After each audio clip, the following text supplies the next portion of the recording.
Gabriel, qual que foi o faturamento da sua empresa no passado? 10 milhões e 99 mil. 10 milhões e 99 mil reais? 99 mil, porque a meta era 10 milhões. Então a gente passou um pouquinho da meta. Olha só, o cara pegou na vírgula. E você vendeu a tua empresa? Fiz uma negociação em 2023. Uma negociação que não foi fácil, porque já adiantando, né? Todo o lance de M&A que a galera vê na internet, assim. É muito bonito pra quem vê, mas quem passa tem todo um processo, advogado pra lá e pra cá, e etc. Mas foi o melhor negócio da minha vida. E a gente pode saber que negócio foi esse? Ou o valor do deal, valuation? Cara, pode saber qual foi o negócio. O valor do deal, não, até porque ainda tá em compliance, né? A gente tem mais um tempo aí, mas eu posso dizer assim que foi uma jornada muito boa de varejo. Comecei em 2009, ao ponto que a gente fechou, participei de um M&A em 2021 mais ou menos. A gente cresceu, ganhou uma exposição legal, fez um faturamento recorde em 2022, passamos de 200 milhões faturados no online. Meu negócio sempre foi online, desde o day one, desde 2009. E 2023 pintou essa oportunidade. Eu entrei em 2023. Agora me deu um tilt. Você falou 10 milhões e agora 200 milhões? Na verdade, assim, hoje meu negócio é o e-commerce puro, que é a parte de consultoria. Então, eu nasci no varejo, com um site online, venda de commodities, aonde a gente foi crescendo do zero até 200 milhões faturados em 2022, aonde eu entrei em 2023 com uma sede muito grande, vai ser o nosso melhor ano, vamos crescer pra caramba, vender demais. Porém, em março, pintou o que eu vejo assim como uma grande oportunidade de negociação, que, poxa, trouxe incerteza, dor de barriga. Venda. Coisa boa. Real time aqui, gente. Esse time é maravilhoso. Mas o lance é que justamente essa história, essa autoridade, nos fez entrar em 2024 com a consultoria, que é o e-commerce puro. Então, eu nasci do varejo, que me deu uma experiência muito legal, aonde hoje nós somos a consultoria top 1 do Mercado Livre. Entendi. E a galera tá fechando negócio agora, aqui com vocês. Entendi. Então, decodificando aqui, entendendo, esses 10 milhões é de consultoria. Consultoria, exatamente. Perfeito. Só na parte de serviços. Só na parte de serviço. E os 204 milhões é... Varejo. Vocês mantêm o varejo? Não. Eu fiz a negociação em 2023. Não tô mais na operação. Entendi. Maravilha. E o que você faz? Você é fundador de qual empresa? Eu fundei a ShopB em 2009, que é uma empresa que vende videogames, acessórios, periféricos. Então eu cresci nessa jornada e com o mercado nacional, porque não tenho vergonha nenhuma de falar, comecei informal, numa crise familiar muito grande, não tenho carteira de trabalho até hoje, tranquei a faculdade de design gráfico com 3 anos e meio, justamente para tentar um plano B, tanto que ShopB, o nome vem de plano B. Uau. Como é que você começou? Cara, eu comecei assim, meu pai, ele teve peixaria, ele teve bar, que não deu certo. Meu pai sempre foi empreendedor, puxei disso dele no sangue, assim. Legal. Ele teve gráfica, que o nome da gráfica era Gráfica São Gabriel, inclusive. Ele teve gráfica por 10 anos, só que ele foi engolido pelo digital. Quando chegaram as gráficas digitais, mais ou menos 2006, o negócio foi ladeira abaixo, né? Sustentou. Cara, animado esse negócio. Tô gostando desse time. O pessoal tá vendendo, o negócio tá acontecendo. Tá legal. Mas o lance é o seguinte, em 2006 ele vendeu a gráfica e resolveu abrir uma copiadora. Então a copiadora, a gente não entendia nada e deu tudo errado. Tudo. Esse foi o gatilho pra me tirar da zona de conforto pra abrir meu próprio negócio. E o que eu pensei? Quantos anos você tinha? Eu tinha 19. 19 anos, novo pra caramba. É. E daí eu uni o que me fascinava, que era a internet, com o que eu amava, que são os videogames. Ali nascia a ShopB, que eu não imaginava que ia virar o que virou hoje. Nasceu vendendo o quê? Jogos, controles e os consoles. Isso numa loja física, numa loja digital? Eu comecei a vender dentro da copiadora, o estoque, mas sempre com o online presente. Então eu comecei desde o day one no site próprio. E a gente foi crescendo, evoluindo. Como que é o nome dessa? Era ShopB. ShopB. Isso, exatamente. Não é Shopee, tá? É ShopB. E eu dono da Shopping Center. Olha aqui. Não. Cara, comecei de um jeito simples, que a gente foi crescendo e tal. Tem uma frase que eu adoro, que é do Sêneca, que fala que a sorte é quando a preparação encontra a oportunidade. Tá? Você tem que estar preparado sempre. E eu acompanhei a crescente do mercado dos videogames. O primeiro jogo legendado aqui no Brasil, o primeiro jogo fabricado, o console sendo fabricado aqui no Brasil também. Então eu acompanhei essa crescente e ao longo do tempo a gente foi crescendo bastante com o site próprio e eu peguei o começo dos marketplaces aqui no Brasil. Mercado Livre. Daí a gente pode falar assim, não, o Mercado Livre já existe há muito tempo. Não era do jeito que é hoje. Era uma outra parada que você fazia um anúncio e etc. Marketplace é quando ele vai cuidar de meio de pagamento, meio de envio e toda a parte de marketing. Então eu peguei bem esse começo com Americanas, Magalu Marketplace e outros grandes players, ao ponto que eu fui crescendo devagar. Em 2015 eu já tinha uns 15 funcionários mais ou menos, e a gente foi performando muito no mercado dos videogames. Varejo é difícil, margem pequena. Então em 2015 eu crio um segundo site, que é meugameusado.com.br, que até hoje é o top 1 do Brasil na parte de usados. E foi muito bom, ajudou a gente a ter uma margem muito melhor. Então eu vendia o produto novo, oferecia para o cliente, eu compro os seus usados, isso. Ele vendia para mim e eu vendia com uma margem muito maior a parte de usados. E uma curiosidade, voltando ainda para a história do Shop B, quando você começou em 2009. 2009, quem foram os teus primeiros clientes? Para quem que você vendeu em primeiro lugar? Os meus primeiros clientes foram fraudadores. Porque a internet é um lugar perigoso, quando você não tem conhecimento, na verdade. Então, o que eu fiz? O meu pai, ele tinha 45 mil reais na conta de 10 anos de trabalho que ele vendeu as máquinas da gráfica. Então, ele construiu um patrimônio, vendeu as máquinas e isso dava 45 mil reais. No começo, a copiadora, eu lembro até hoje, assim, meu pai falava, essa semana tem 44 mil, na outra semana tem 43 mil. A gente estava acabando com a reserva da família. Nesse momento, eu falava assim, pai, você me dá 400 reais? Que eu vou te devolver 600. Então, eu comprava um PlayStation 2 e vendia o PlayStation 2 por 600. Porém, eu percebi depois de um tempo que as minhas primeiras vendas online, eu caía na mão de fraudadores. E eu comecei a conhecer da pior maneira o chamado chargeback. Então, eu fiz 30 mil reais em vendas no primeiro mês. Explica aí o que é chargeback para o pessoal entender também. Chargeback é basicamente assim, imagina você com o teu cartão de crédito, chega a tua fatura, e você olha ali alguma coisa na fatura e fala assim, eu não comprei isso. Teu cartão foi clonado. Então, quando o teu cartão é clonado, você liga para a operadora de cartão de crédito e fala assim, eu não reconheço a compra, e a operadora, ela vai lá e devolve o dinheiro para você. Só que quem é o culpado disso é o lojista, porque o lojista, ele precisa fazer análise. E eu nem sabia disso. Eu só coloquei uma operadora qualquer de cartão. Na minha cabeça, assim, na minha concepção, se aprovou, tá aprovado. Vou mandar o produto. Então eu fiz ali 30 mil reais em vendas, que era tudo fraude, e meu pai tinha me emprestado esse dinheiro, tava lascado. Eu não contei pra ele quando eu fiquei sabendo que era fraude, né? Porque eu perguntei quando ligaram, assim, lá na empresa, tocou o telefone, eu atendi e falaram assim, eu quero falar com o departamento de segurança. Eu falei, pode falar, sou eu mesmo. Só tinha um único funcionário. Sou RH, sou financeiro, sou vendedor, sou marketing, sou tudo. Exatamente. E daí ele falou o seguinte, vocês não têm nenhum meio de validação aí? Eu falei, não. Mas como assim? Ele, não, porque todas as vendas, até pitou aqui no sistema, é tudo fraude. Caramba, fraude? Ele é. E o que acontece agora? Não, a gente vai debitar tudo da tua conta, porque você assinou no contrato. Eu não tinha CNPJ, o CNPJ demorou 1 ano para vir. Eu fiz o contrato no CNPJ do meu pai. Então, ia ser tudo debitado da conta dele, eu já tinha emprestado o dinheiro dele, e eu sou muito, muito, muito grato aos meus pais, porque eles sempre acreditaram, cara. Sempre investiram, minha mãe tá aqui comigo até hoje, e meu pai, com a pouca reserva que ele tinha, ele acreditou, cara. Tipo, ele acreditou, assim, de um jeito incrível, tanto que eu devo tudo aos meus pais. Enfim, só que se eu falasse para ele, pai, perdi tudo, eu tava lascado. O que aconteceu? Foi numa quinta-feira que veio essa ligação, eu fui para casa, eu não dormi até segunda, fiquei muito mal, acordava de madrugada com problema, embrulho no estômago e tal. Não consegui contar, só pensando como que eu vou resolver isso. Só que eu ativei, na época, uma seguradora, que é o PagSeguro. Ativei o PagSeguro no site. Quando eu entro na segunda-feira, tinha uma venda, que era uma venda real. Ou seja, aprovou pelo PagSeguro, o nome do cliente é Osmir, eu tenho o print desse pedido até hoje. Osmir, de São Paulo, um abraço pra você, eu tô aqui, ó,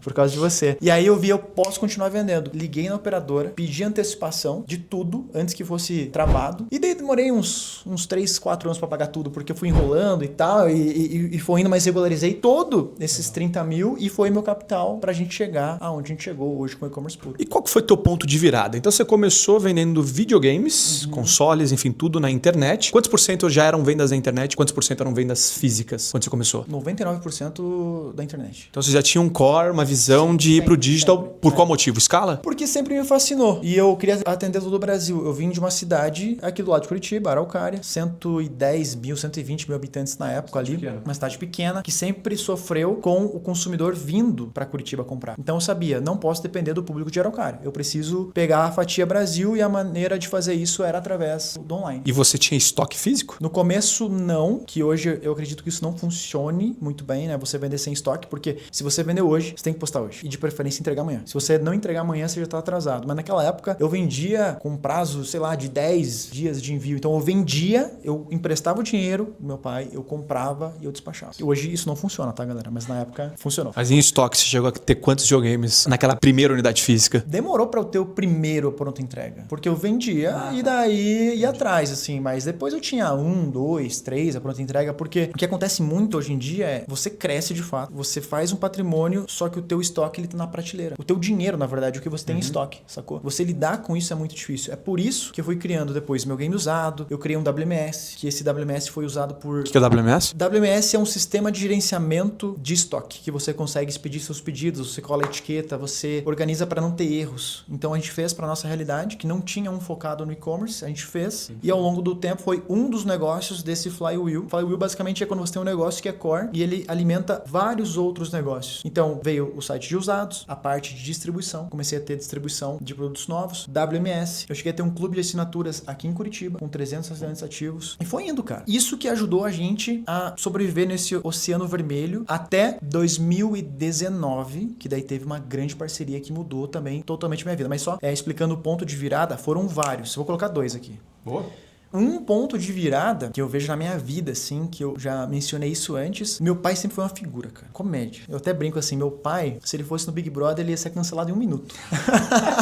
Em 1 minuto, porque ele... Qual que é o nome do teu pai? Amadeu. Seu Amadeu. Eu sei o nome dele já. Mas o meu pai, ele, assim, é um cara que você conhece ele, depois de um tempo você entende, é o jeito do seu Amadeu. O seu Amadeu é assim. E meu pai sempre foi muito explosivo. E eu sempre entendi o jeito dele, mas uma vez eu vi ele dando, assim, aqueles ataques de fúria, que foi dentro da copiadora, aonde não entrava ninguém na loja e ele recebeu um serviço em específico. Cara, foi até engraçado. Tudo dava errado para esse serviço que era simples acontecer. Não sei se ele tinha que fazer uma cópia de uma parada lá e tal. E ele teve um surto, cara, na minha frente, assim, tava só eu e ele sozinho. Que ele pegou até um estabilizador e sozinho começou a dar uns gritos, assim, e tacou no chão. E foi horrível ver aquilo. Cara, horrível, horrível. E aquilo lá me balançou, assim, ao ponto que eu não queria ver mais meu pai daquele jeito. Então esse foi um ponto de virada, assim, pra mim, porque nunca faltou nada em casa. Meu pai, ele sempre proveu, mesmo com a dificuldade na peixaria, no bar, teve uma época boa da gráfica, mas nunca faltou comida, coisa do tipo. E isso teve um lado ruim, entre aspas, porque eu nunca me imaginei, assim, exatamente o que vai ser da minha vida no futuro. Tanto que design gráfico, sempre amei a parte de design, criação e tal. E entrei assim meio que no automático, cara, na faculdade. Cursei até o 3º ano e meio pra abrir a empresa, porque daí entrou numa crise ferrada. E na tomada de decisão de não querer ver mais meu pai daquele jeito. Então, a família foi e ainda é algo fundamental, assim, na nossa estrutura. Perfeito. E o segundo ponto de virada, que fiquei curioso? Cara, o segundo ponto de virada que foi incrível, assim, foi algo que eu nunca vi acontecer de novo, que basicamente foi assim, ó. Nós começamos de um jeito simples na internet. Lojista raiz, aonde ninguém dava moral pra gente. Porque a gente vendia commodity. E sempre você tem que agregar primeiro. Você tem que agregar pra gerar uma conexão, pra de repente ter uma oportunidade de parceria. E 10 anos depois, porque a gente tava fazendo um trabalho muito bom no mercado nacional, já era bem conhecido, com fornecedores e tudo mais, o que rolou? A PlayStation bateu na minha porta. Como é que funciona? Só pra você entender. Os lojistas, primeira camada, distribuição, você compra da distribuição e quem vende pra distribuição é a PlayStation. Então a PlayStation veio e bateu na minha porta e falou assim, a partir de hoje, você não compra mais com a distribuição, você compra com a gente. E ali, nós somos a 7ª loja no Brasil a conseguir fazer isso. E a primeira que foi do zero absoluto, assim, as outras eram Amazon, Magalu, Americanas, Kabum, só esses caras. Só que, como eu falei antes, né, que a sorte é quando a oportunidade encontra a preparação, quando aconteceu isso, 2 meses depois, simplesmente a PlayStation fez um anúncio. O PlayStation 5 vai ser lançado esse ano. E a migração de geração, ela demora mais do que Copa do Mundo. Copa do Mundo, 4 em 4 anos. Migração de geração, 7, 8 anos. O Play 4 foi 2013 e o Play 5 2020. E eu tava ali, bem naquela hora, e falei, caramba, meu, que coisa maluca, né? É uma oportunidade. Só que veio o Covid. No ápice do Covid, a Sony, dona da marca, falou assim, nenhuma loja no mundo vai vender o PlayStation 5 fisicamente, só online. Então, nós éramos uma das 7 lojas no Brasil que venderia o PlayStation 5 no Day One, no lançamento, e na época era o produto mais buscado do mundo. A gente vendia 800 por minuto. Caramba, 800 por minuto. Quanto dá isso num dia? É que dava 800, porque tinha 800 de estoque só.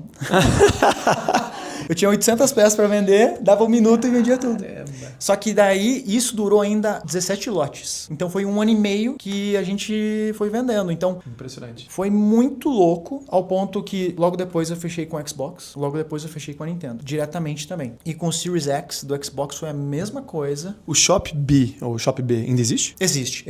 Existe, continua firme e forte ali. Tanto o meu game usado também, com novos donos, que são pessoas incríveis, assim, que eu adoro. Mas foi muito bom, cara, todo esse processo, assim, tudo isso que aconteceu. E com o contar essas histórias. Por exemplo, hoje, aqui no e-commerce puro, muitos clientes são meus concorrentes, que foram concorrentes por muitos anos, que viram tudo isso. E a gente ajuda eles, cara. Então, eu tenho concorrentes, lojistas das plataformas onde nós éramos top 1, top 2 da plataforma. Top 1 com a Shopee, top 2 com o Meu Game Usado, 100 mil lojistas ativos. Esses lojistas conhecem a nossa história, eles conhecem, sabem que não é empreendedor de palco nem nada do tipo, e são... Contratam vocês para... Exatamente, cara. Então, a gente veio da raiz mesmo do varejo brasileiro. Deixa eu dar um passo para trás e voltando para a jornada empreendedora no início. Como que você agregou valor e se diferenciou dos concorrentes? Por que você vendia mais a ponto de anos depois chamar a atenção da PlayStation para eles quererem que vocês colocassem um produto no mercado brasileiro? Essa pergunta é muito boa pelo seguinte. Hoje, esse é o principal problema que passa o empreendedor Aliás, brasileiro. antes de você responder, não posso esquecer. Peço para todo mundo que está nos acompanhando aqui, não deixa de dar o like, seguir o nosso canal, comenta aqui o que você está achando. É uma verdadeira aula para você que quer empreender e você que quer um dia também estar na internet com algum produto ou serviço. Então, não deixe de curtir, não deixe de dar uma moral pra gente, que para nós é muito importante. E aí, Gabriel, vamos lá para resposta. Boa, vamos lá. Essa pergunta, cara, é muito boa, porque é o principal que hoje sofre o vendedor de marketplace. A base é do marketplace. Ou seja, o valor está com o marketplace. Você pode vender 10, 15, 20 milhões. A gente tem gente aqui que vende 30 milhões por mês. Só que a base é do marketplace. O que a gente explica? E pra gente foi um grande diferencial. Você precisa ter base. E base, ela pode ser e-mail. Você diz uma base própria. Exato. Você tem que ter o controle dessa base. E você tem que ter uma relação com essa base. Então, aqui em Curitiba, região, por exemplo, a gente entregava muito via motoboy. Muito. Então, eu tinha uma base que meu site se comunicava, aonde eu oferecia uma vantagem do tipo, te entrego ainda hoje. Eu levo a máquina de cartão até você. E a gente fazia centenas de entregas por dia. Tanto que em lançamento, tem até agora a série do The Last of Us, tá passando aí nos streamings. No The Last of Us Parte 2, quando saiu o jogo em 2019, a gente fez 672 entregas num único dia. 30 motoboys. Só que isso foi base, foi construção. Esse é um dos pilares. Então, quando você vende commodity, você tem que entender assim, aonde que vai estar o meu diferencial? Esse era um dos. Tinha a parte de usados, que também foi um diferencial muito grande. Comunicação de social era muito forte, cara. A gente também tinha uma negociação maravilhosa. Sou muito grato às pessoas do varejo que eu conheci ao longo da jornada, que em lançamentos, por exemplo, eu conseguia vender muitas peças, sei lá, 3, 4 mil peças de um jogo antes da chegada dele, aonde eu negociava para ter o jogo 1 ou 2 dias antes. Então me preparava, fazia um marketing muito em cima, passava autoridade, confiança e no longo prazo você vai construindo essa história. O empreendedor tem que ser o seguinte, ele precisa plantar e ter paciência para esperar germinar, florescer, para ele colher. Hoje as pessoas estão muito ansiosas, do tipo, quero anunciar hoje, quero vender hoje. Cara, isso é uma armadilha. Você tem que entender que você precisa construir relação. E assim, eu tenho certeza, tem gente que tá vendo esse vídeo que não é ainda cliente da Conquer. Só que justamente por essa relação que vai entendendo, poxa, conheci a história do Endel, uma hora ou outra vai virar cliente da Conquer. Você tem que entender o seguinte, é uma construção de relacionamento, senão você é refém do commodity, do preço. Marketplace não é ruim, ele faz parte do todo, mas ele não pode ser o todo. Você tem que construir uma marca. E foi assim que a gente foi indo. Muito legal que você falou, que uma bandeira que eu sempre levanto, Gabriel, é que a gente precisa ser impaciente com as nossas atitudes e paciente com nossos resultados. É isso. Tem muita gente que inverte essa ordem e não vive o processo pelo tempo necessário. Aquela história, todo mundo diz que quer, mas poucas pessoas estão dispostas a pagar o preço, ainda mais de forma consistente, pelo tempo suficiente para se atingir o objetivo. Então, bem interessante esse ponto que você trouxe, que acho que serve como uma provocação aqui, uma reflexão para todo empreendedor que sonha grande. Ele precisa entender que precisa começar pequeno e plantar, e plantar, e plantar, que uma hora o jogo sempre vira para quem não desiste. E números? Como é que foi essa jornada em termos de faturamento, quando você começou ano contra ano? Aqui para decodificar um pouco da grandeza do que vocês se tornaram ao longo desses, talvez, primeiros 10 anos de negócio. Talvez alguns highlights, alguns principais números para o pessoal entender. Até 2000 e... Quando foi o momento da virada do PlayStation? 2019? Foi 2019 para 2020. O Play foi lançado oficialmente no final de 2019. Mas ali eu comecei do zero total, em 2009, aonde já comecei emprestando uma graninha do meu pai ali, né, que era... Do zero era negativo, né? Caindo em fraude já. Mas daí eu consegui reverter todo esse processo. Só que a gente foi crescendo ao ponto que em 2015 a gente já faturava uns 11 milhões por ano por ano, que é completamente diferente de hoje em dia, porque hoje é muito mais acelerado. Fazer 1000 pedidos naquela época é bem diferente de 1000 pedidos hoje em dia, né? Hoje em dia tá mais simples fazer 1000 pedidos. Mas eu posso dizer que a gente faturou em 2019 perto dos 30 milhões, tá? O finalzinho ali que a gente pegou o Play, que foi uma grande virada, porque veio proposta de M&A, que a gente acabou realizando depois e tal. Já em 2021 a gente foi para 140 milhões no grupo como um todo. Então pulou de 30 para 140 em todas as marcas. E 2022 a gente fez 204 milhões em todas as marcas. Desses 204 milhões, 1,6 milhão foi do e-commerce puro. O e-commerce puro já existia nessa época. Que é essa consultoria que você ajuda empreendedores a venderem no digital. É isso. Só que na época não era uma consultoria. Porque na época eu basicamente dava a chance do cara visitar a operação. Os programas que a gente foi criando, eles nasceram no final de 2023, onde pintou uma oportunidade de negociação em março, onde teve todo um processo que em agosto eu assino o contrato, organizo para o final de 23 para 2024 nós entrarmos oficialmente no mercado de consultoria, tiro a certificação do Mercado Livre. Hoje existem 15 consultorias oficiais Platinum, nível máximo, aonde já no primeiro ano a gente fez 10 milhões e 99 mil de faturamento. A ideia é fazer 22 milhões esse ano e no primeiro ano a gente levou o prêmio de consultoria do ano. Uau! Tem o troféu, né? Ah, é verdade. Troféu aqui. Vamos mostrar esse troféu. Esse troféu é bonito, gente. Tá aqui na área, cara. Bem legal, hein? Não, mas mostra rapidinho, faz, sobe um pouquinho. Aí. E pra trás. E, Gabriel, curiosidade. O que vocês ensinam?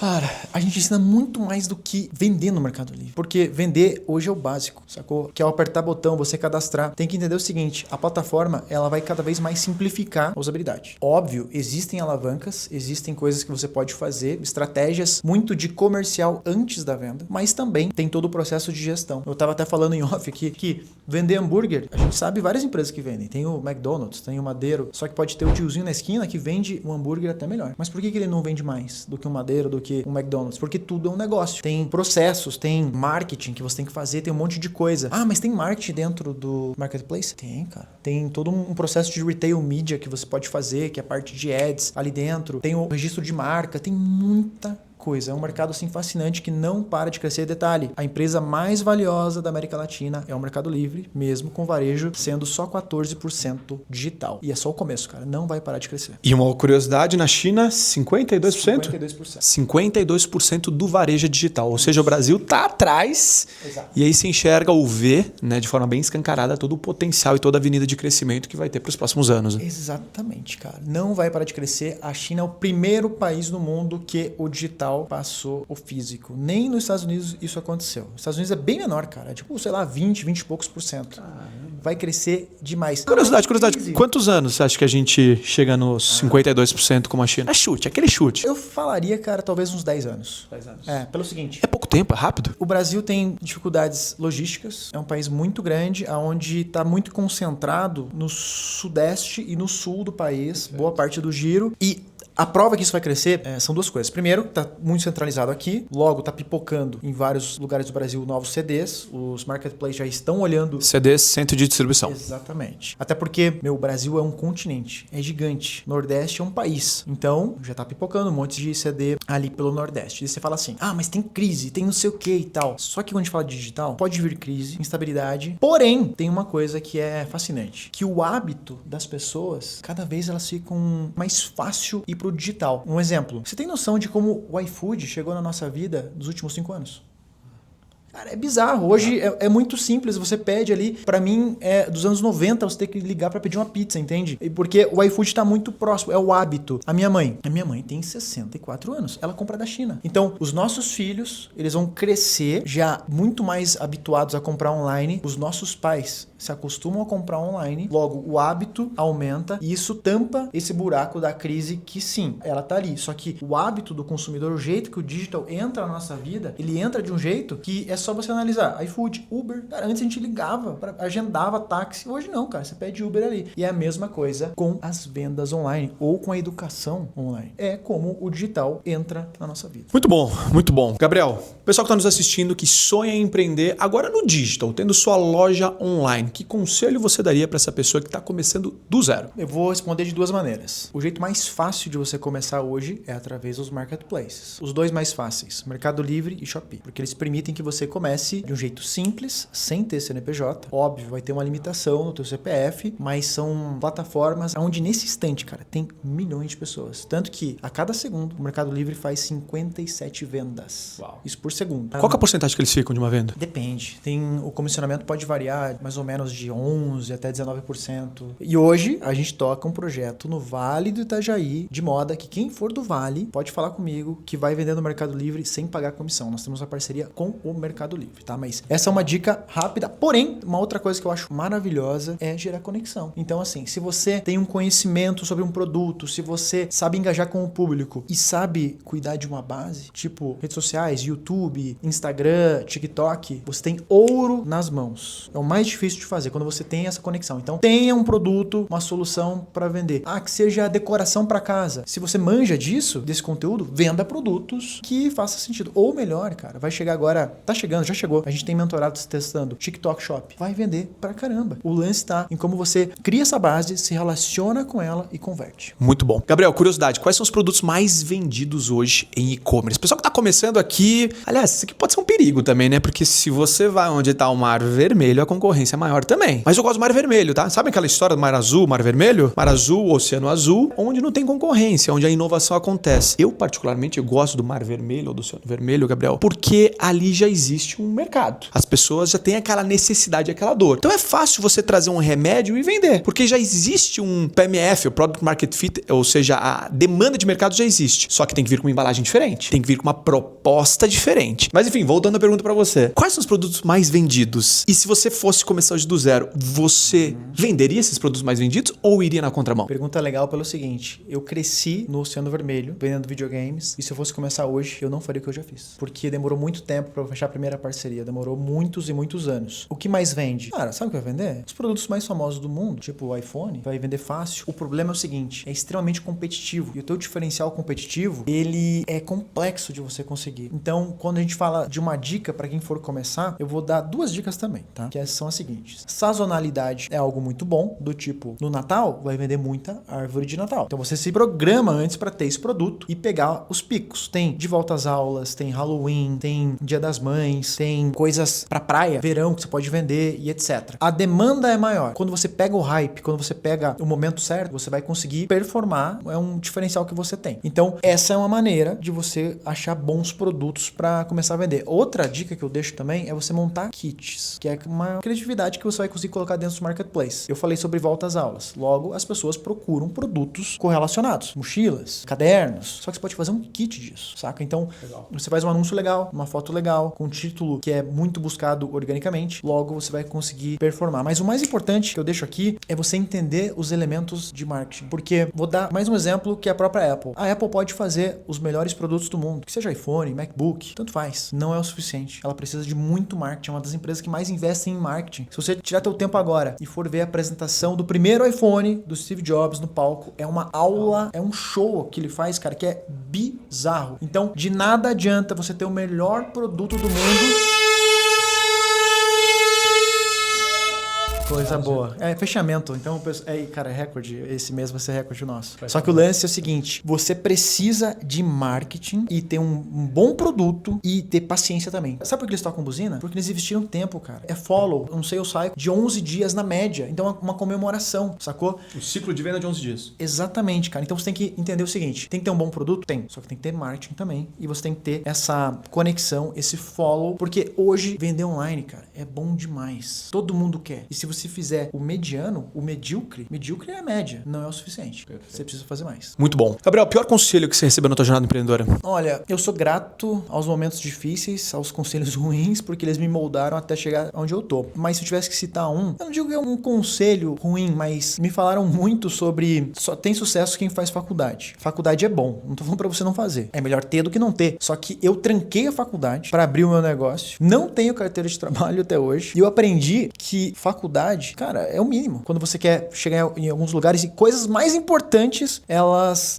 existem. Do tipo, eu acredito muito no lance de comunicação, cara. Hoje, na internet, uma parada que eu acho maluco, assim. Na internet tem gente que você pode ver o que ele tá falando, o que ele faz, e eu analiso o cara como um excelente comunicador, mas não dá pra entender o que ele ensina. Ele é tão bom comunicador, ele tem uma audiência, e de fato, às vezes ele nem ensina nada. É o poder da comunicação, sacou? Você tem que ser muito bom nisso. Um exemplo, faço faculdade. Não adianta nada você ser o melhor profissional com o maior conhecimento do mundo se você não tem marketing. Você precisa vender a tua hora muito caro para de fato você ter sucesso. E para isso você precisa ter uma boa comunicação, fazer um bom marketing, senão você vai ser alguém formado que não vai ganhar dinheiro, que não vai ter cliente. E sabe o que você vai fazendo depois? Vou fazer um novo curso, vou fazer uma pós, vou fazer não sei o que e tal.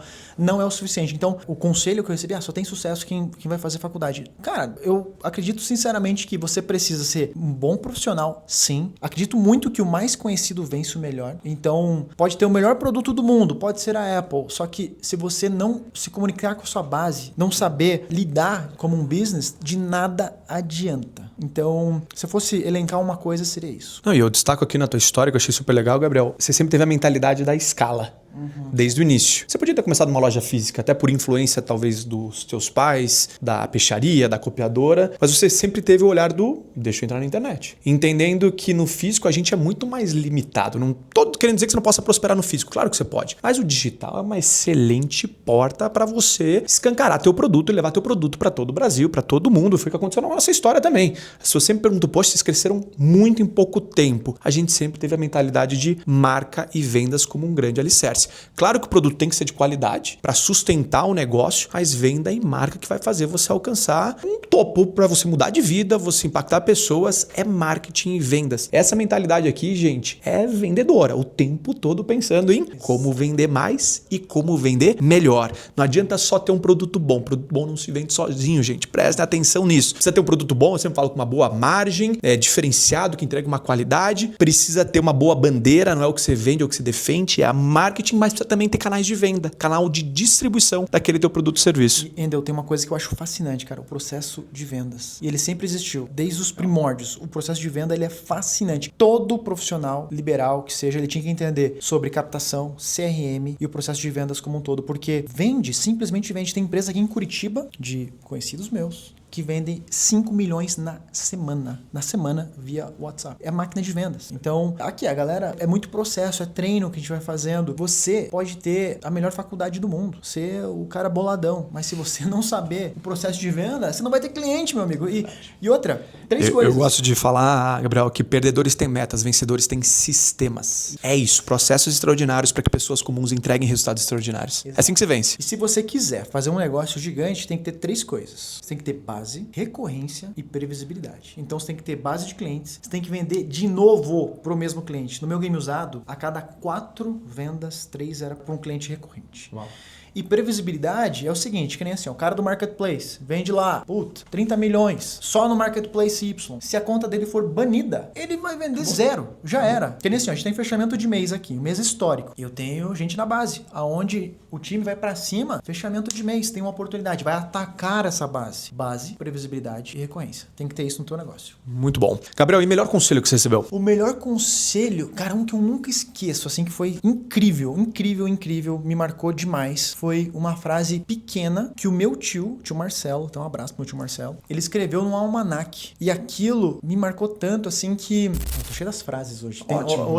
Manda ver. Outra frase que é incrível do próprio Steve Jobs. Você não consegue conectar os pontos olhando pra frente, só olhando pra trás. O meu tio escreveu num almanaque bem assim, ó. Não existe negócio que dá dinheiro. O negócio que dá dinheiro é um negócio bem feito. E daí eu fiquei analisando aquilo e eu lembro que na faculdade, que eu tranquei, uma das palestras que eu fui aqui na Universidade Positivo, que agora mudou o nome, foi de um cara que vende pipoca aqui em Curitiba, no centro. E famoso, cara. Até falei assim, vou na palestra do cara que vende pipoca ali. Sabe o que vai ser legal? Foi uma aula. Ele sustentou a família dele, pagou faculdade pra filho vendendo pipoca, cara. Ele contava, assim, todas as estratégias, o posicionamento. Ele usava um jaleco por dia, que tava impresso, tipo, segunda-feira. Cara, incrível, assim, como que ele cuidava pra ter o melhor bacon ali e tal. Então, às vezes você pensa assim, vou me formar engenheiro. Cara, legal, parabéns. Só que, às vezes, o cara que vende pipoca faz faz tão bem feito, de alguma maneira ele tem cliente que vai dar boa. Então, assim, não existe fórmula mágica, não existe bala de prata. O negócio que dá dinheiro é um negócio bem feito. Então tem que ralar. É que nem aqui no e-commerce puro. Qualquer um consegue falar sobre vendas na internet hoje em dia, mas falar do jeito que a gente faz, com a tecnologia que a gente tem, com a chancela que a gente tem de consultoria top 1. Esse é um dos nossos escritórios. A gente vai ter um escritório logo em São Paulo. Nós já temos um escritório também em Itajaí. Maravilhoso. E esse escritório é em parceria com o Mercado Livre, que a gente teve expansão, teve renovação. Esse é o trabalho bem feito, porque trabalhar com internet qualquer um consegue, mas de fato fazer algo diferente tem essas chancelas. Por isso que pode parecer um pouco clichê isso, mas eu vejo que é muito do equilíbrio, não é só isso. Tem que trabalhar com o que ama? Sim. Porém, quando você equilibra e consegue encaixar algumas coisas como escala, como base, recorrência, previsibilidade, acho que essa soma, esse blend assim, faz um resultado vencedor. Então, o trabalho bem feito é o que vai dar dinheiro. Boa, sensacional. Faça o comum de forma incomum. É assim que você chama a atenção do mundo. Gabriel, pra caminhar pro final, uma lição de vida que a escola não ensina. Você já deu algumas lições, mas, enfim. Uma lição de vida. Eu acho que assim, o que me ajudou muito, sendo bem sincero na minha tomada de decisão para várias coisas, foi muito da fé e também da paciência de certos momentos, porque quem é do varejo sofre um pouco com a velocidade das coisas, com margem pequena, acorda de madrugada pensando nos boletos. A gente sempre cresceu muito, uma empresa que nunca parou, sempre com muita transformação, e ter paciência e também acreditar muito em Deus, assim, me ajudou. Tanto que uma parada muito maluca, assim, que aconteceu na minha vida também, na minha história, foi o seguinte. Como eu falei, eu comecei informal. Lá atrás, informal e etc. E eu fui acompanhando a crescente do mercado dos videogames. Então, eu comprava do mercado nacional, mas alguma coisa ou outra, eu comprava informal, tipo Santa Ifigênia. Santa Ifigênia, super famosa no Brasil, lá em São Paulo, e mercado cinza. Só que aconteceu uma parada na minha vida que eu vejo assim como um milagre, que foi o seguinte. Eu comprava e eu vendia. E eu não gostava daquilo. E eram os videogames. Eu comprava jogo no Brasil, comprava controle, mas o console era impossível você comprar aqui no Brasil. O nacional, tipo, o custo pra mim era 2.200. E na Santa Ifigênia, o mesmo videogame era 1.500. Então, como que uma loja que vende videogames não ia vender videogames? Eu tinha que comprar. Isso é o que eu colocava na minha cabeça. E minha esposa, a gente casou em 2014, sempre foi uma excelente conselheira. Ela falava, eu não gosto disso. E eu falava pra ela, mas amor, eu também não gosto. Não gosto, não curto. Só que eu preciso fazer, porque é uma empresa que vende videogames e não vai vender videogames. Só que ela ficou tanto no meu pé que um dia eu falei, quer saber? Eu não vou fazer mais isso, não. Você tem razão, cara. Dane-se. Vamos dar um jeito nisso. E daí nasceu o meu game usado, em 2015. Então eu comecei a comprar usados. Qual que era a lógica do mercado de usados? Você me vendia o teu Xbox 360 com 15 jogos e eu falava assim, Endel, eu pago R$2.000 pra você em crédito. Ou R$1.000 em dinheiro. E você falava, caramba, R$2.000 em crédito? Eu aceito. E daí eu vendi o console nacional pra você por 2.500. Só que os 2.000 em crédito eu transformava em 4.000. Então eu comecei a comprar muito videogame nacional. Muito, muito. E a galera não entendia como que eu vendia tanto. Ao ponto que um dia a Play bateu na minha porta e falou, você tá comprando tanto que você vai virar oficial. E daí fechou as fronteiras. Eu tinha o console mais desejado do mundo. Eu vejo isso na minha vida assim como Deus agindo. O Espírito Santo me tocou naquele momento. Falou, cara, não faz mais isso. O que é teu tá prometido lá na frente. E foi muito louco porque na hora não fazia sentido algum. E eu poderia ter me lascado bonito com isso, sacou? Então foi um negócio lá de 2015 que mudou a minha vida. Que, cara, só hoje que eu vejo assim, eu olho pra trás e falo, caramba, olha o que aconteceu comigo e me ajudou a estar aqui hoje. Muito legal o que você falou, Gabriel. Baita história que você contou. Tem um vídeo que a gente postou recentemente no nosso canal do seu Elias. Ele fala que ele sempre pede a direção pra Deus em tudo que ele faz, mas a direção às vezes não vem com aquela voz, né, no nosso ouvido. Ela vem com o quê? Com a paz, que excede todo entendimento, e com a concordância dentro de casa. É muito importante, né, as pessoas que a gente decidiu dividir a nossa vida, elas estarem 100% alinhadas, né? Essa concordância, esse ouvir. A esposa também é a melhor conselheira, Gabriel. É sempre muito bom ouvi-la. Por mais que talvez naquele assunto ela não é especialista, mas ter a concordância, ter a visão de quem divide a vida, a história, é fundamental. É um elemento de interesse. E também tem uma coisa, às vezes a gente pensa que o milagre é cair 10 milhões de dólares do céu. Só que o milagre pode ser essa história maluca. Pra mim foi um milagre na minha vida, cara, porque era impossível lá em 2015 você ser competitivo no mercado nacional dos videogames. Impossível. Se o custo era 2.000 e pouco aqui no mercado nacional e lá na Santa Ifigênia era 1.500 e de repente o mundo capotou de um jeito que tudo foi acontecendo pra estar no momento certo, na hora certa, migração de geração. Eu tinha funcionário, eu tive que barrar isso aí, mas eu tinha funcionário que comprava o PlayStation 5 comigo pra vender pelo dobro. De tão buscado que era, assim, na época. Foi insano. Então, olha só como um milagre aconteceu de um jeito diferente. E o que é curioso, né, Gabriel? Que às vezes o milagre vem vestido de problema.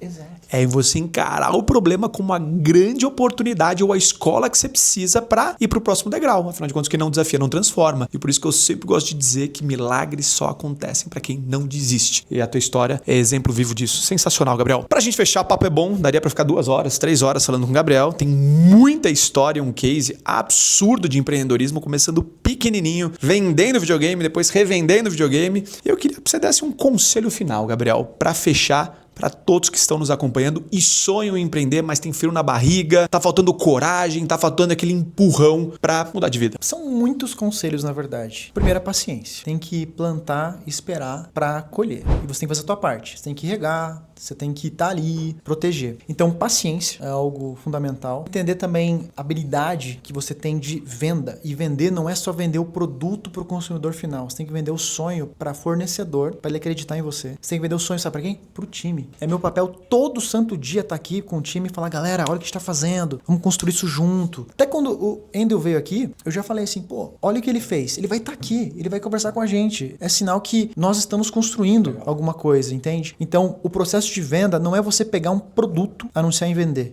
Você vende a todo momento. Paciência, saber vender. Eu coloco também que você precisa, sim, num mundo que as pessoas estão cada vez mais no digital. Você tem que ter conhecimento ao mínimo de marketing, você tem que ter para gerar essa demanda, para se conectar e rentabilizar. E por fim, acho que eu coloco que é imprescindível, cara, 2 coisas. Equilíbrio emocional, que muitos podem colocar como fé, que pode ser como respirar, contar até 10, mas equilíbrio emocional é fundamental. É provado que quem domina melhor o equilíbrio emocional, ele prospera mais na parte de negócio. E óbvio, comunicação, porque tem gente na internet que fala, o cara fala muito bem, mas você não entende o que ele ensina. E mesmo assim o cara faz sucesso. Agora imagina você que tem conhecimento, você que tem um bom produto e manja da comunicação. Você tá feito. Então, essas dicas que eu deixo pra galera, vai funcionar, acredita. Eu li esses tempos que o Warren Buffett, o maior investidor do mundo, disse que o melhor investimento que ele fez, olha que o cara é o rei dos investimentos, ele disse que foi investir num curso de oratória. É isso. Olha que absurdo. Você nunca vai imaginar isso. Não, teve um curso em Harvard sobre finanças, investimentos, diversificação, whatever. Mas não, foi na comunicação. 90% do tempo que a gente está acordado, a gente está se comunicando, seja de forma verbal ou não verbal. O tempo todo a gente está se relacionando, influenciando, vendendo as nossas ideias. E, gente, isso é um pilar essencial, fundamental. Assino embaixo aqui que o ponto que o Gabriel trouxe pra gente. Gabriel, muito obrigado, cara. Valeu mesmo. Foi uma aula. Qual que é o arroba? Pra quem quiser te acompanhar, te seguir. Gabriel Bólico, Bólico com 2 L's. Procura lá, me chama e bora vender. Bora vender. Valeu, gente. Gabriel, obrigado, cara. Animal. Valeu.